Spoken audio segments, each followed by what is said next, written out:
Hey, how's it going? I just finished playing Cultic. This game called Cultic. It's a game where you it's a first-person shooter game where you're killing these cult guys. Um, anyways, it's a game by JSaws or JSaws uh, Games or Studios or something, and published by 3D Realms. And I got this on the Christmas sale, and wow, what a cool game this is! It's like an old school sort of boomer shooter, retro shooter kind of, sort of like Duke 3D. I think it's a lot like Duke 3D. In fact, it even has the kick. Might be the same engine. I don't know, but wow, is it ever kind of? It feels so great to play it. I had a lot of fun with this game here. The final boss. I just finished fighting the final boss. Holy crap, that was so awesome. I wasn't expecting it to be so cool. I thought it was just gonna be like a regular little guy, but no, it's a nice big one, nice big final boss, and kind of similar to the final boss in Doom 2 a little bit. How it's like, it's attached to a wall. I don't really give too much away, but it was a lot of fun. It took me 3 tries to get through that guy because it took a little bit to figure out what was going on there. But as always with the final boss, he'll summon his little guys to come in, be dicks to you, and shoot you from the sides. So.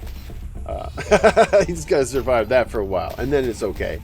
Then you shoot at him some more, but it's kind of all you just got to watch out for those guys on the sides because they're always coming at you. Anyways, 3 tries and I got through that guy. The whole game I got through in 4 hours. I think it was close to 4 hours. 3 hours and 59 minutes, and then some amount of seconds. It actually shows you your clear time at the end, so that's pretty cool. And I was playing through it on normal difficulty, so that I always figured normal difficulty, that's probably the difficulty that it's intended to be played on, just by most people. It's called normal, I guess, for a reason, I would think. Anyways, yeah, wow, what a great game. 4 hours. It's not that expensive of a game. I got it for it was on sale when I got it for maybe like $12 or something, or $10. But it's not like a regular just run around mindlessly shooting guys like sort of like Serious Sam or something like that.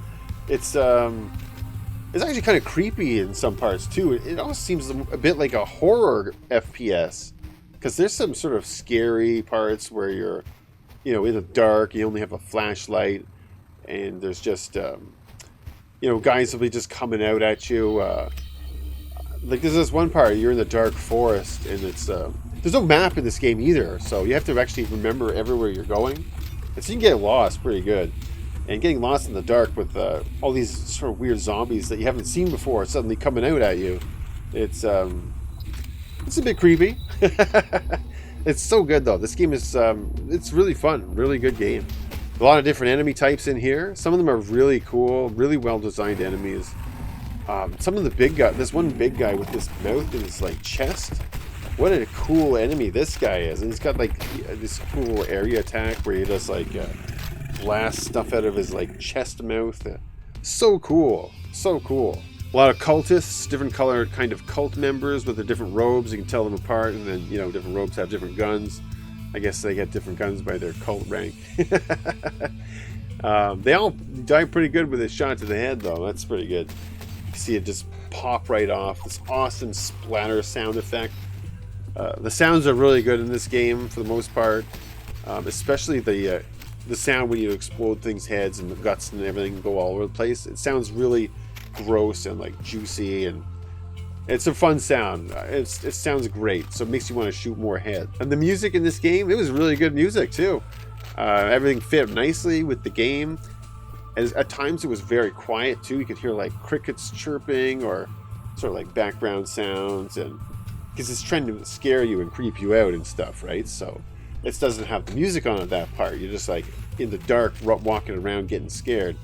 Eventually the music will come back on, and it's kind of like that. But everything goes very well together. It's very well made, this game. And the levels too, the way the levels are designed, very well designed levels, especially in the later part of the game too. Some of them are really interesting. Like this whole level where you're I think it's either the asylum or it's the one right before that where you're getting into the asylum. where you're going around this building, and there's all these other different sort of tunnels and buildings, and you have to go up the main building and then across the other one, and it's really neat.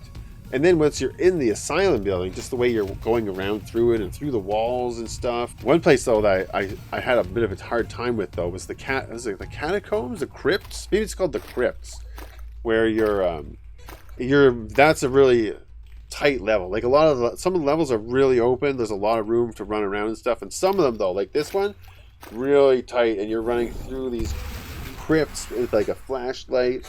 And there's multiple levels, and you have to get keys and backtrack around. And, oh my god, that was a tough one there.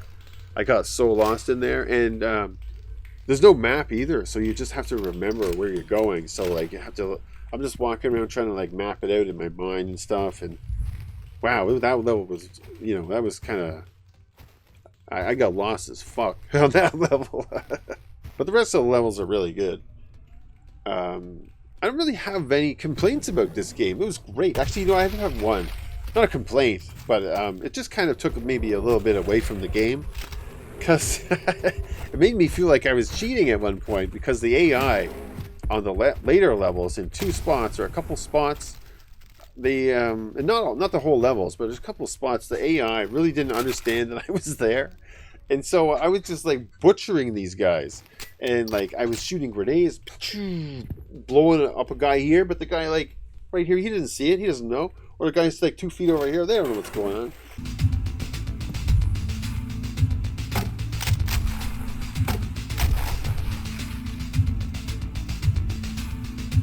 They snipe this guy in his head, they don't even notice.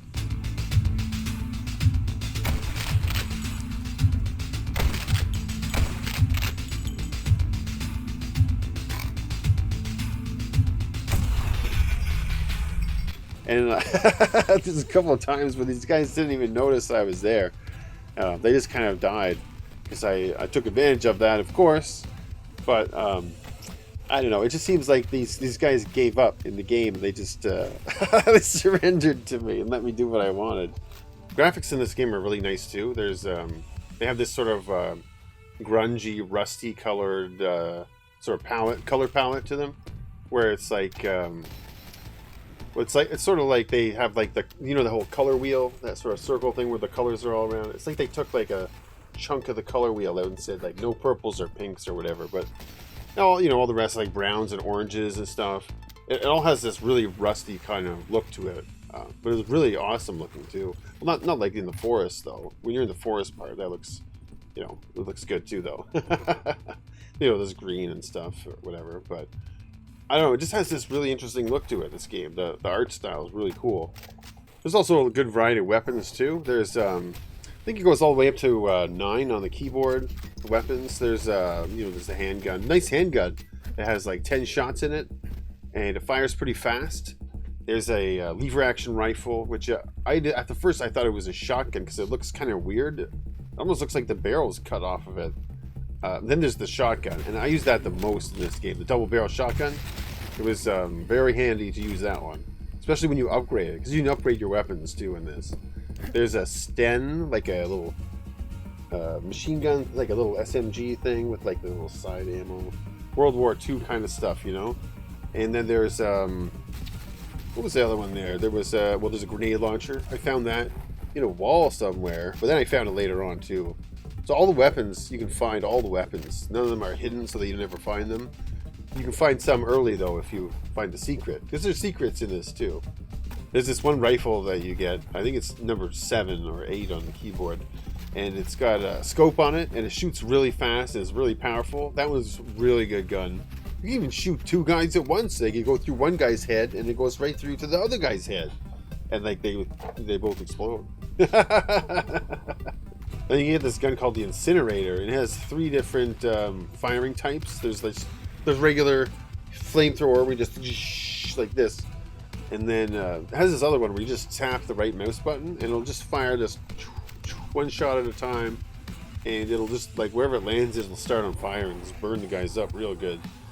Or you can charge this thing, and then release a just giant ball thing that has a huge blast radius and it takes out like everybody. So that's cool. There's Molotov cocktails, and then there's the you can just be chucking TNT things all over the place wherever you go, and you just toss. Well, you can light them, but you can toss them down, just have them there, and lead guys over to it.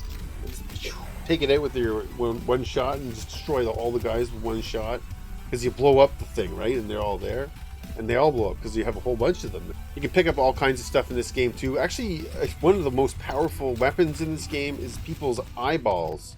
When you kill a guy, you can pick up their eyeballs, and then you throw this eyeball at these other guys, and they'll just like liquefy, because you're like, it's like the most powerful weapon in the game is one guy's eyeball against another guy.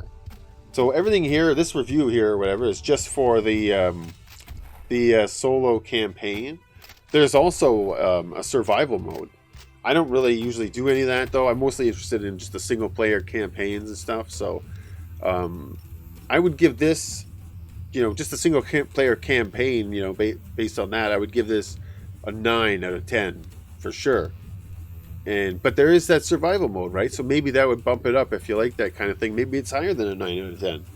But for me, that's what I would give it, because I'm not going to be playing the survival mode. But if you like that kind of thing, it even has leaderboards, so and multiple levels, so you can do, you can compete for scores and stuff like that.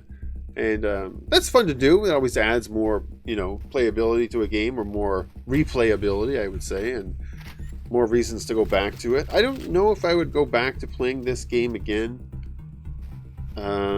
Maybe once if the next chapter comes out, maybe I would run through it again on hard or something. But just as a one-time playthrough or whatever, it was great. I like it a lot. 9 out of 10. I would definitely recommend it. Anyways, that's it for this. So yeah, I guess we'll see you next time. If you feel like hitting that subscribe button, go ahead and leave a comment if you want.